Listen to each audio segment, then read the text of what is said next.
Bharatiya Janata party ने एक और गरीब कल्याण को लेकर के, भारत को आत्मनिर्भर और विकसित भारत की संकल्पना को लेकर के मोदी जी के नेतृत्व में इस चुनावी समर में आपके बीच में उतरी है। मोदी जी के नेतृत्व में विकास हुआ है और विकास होगा। भारत को विकसित भारत के रूप में स्थापित करेंगे।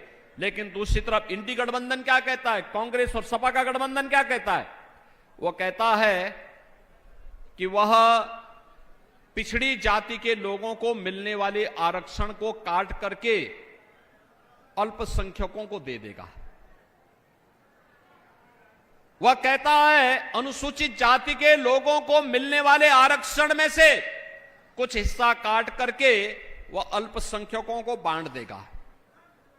बाबा साहब भीमराव अंबेडकर ने कहा था कि धर्म के आधार पर आरक्षण नहीं हो सकता। धर्म के आधार पर आरक्षण भारत के विभाजन का आधार बना था और ये स्वतंत्र भारत धर्म के आधार पर आरक्षण स्वीकार नहीं कर सकता।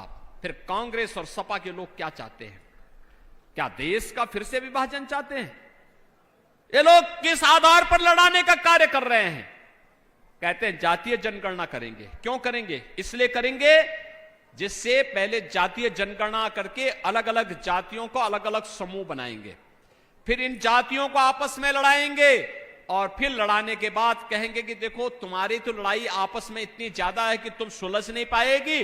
अब एक काम करते हैं कि तुम्हें जो ये आरक्षण मिलता है तुम पहले आपस में झगड़ा सुलझा देना, तब तक इस आरक्षण का लाभ मुसलमानों को दे देते हैं।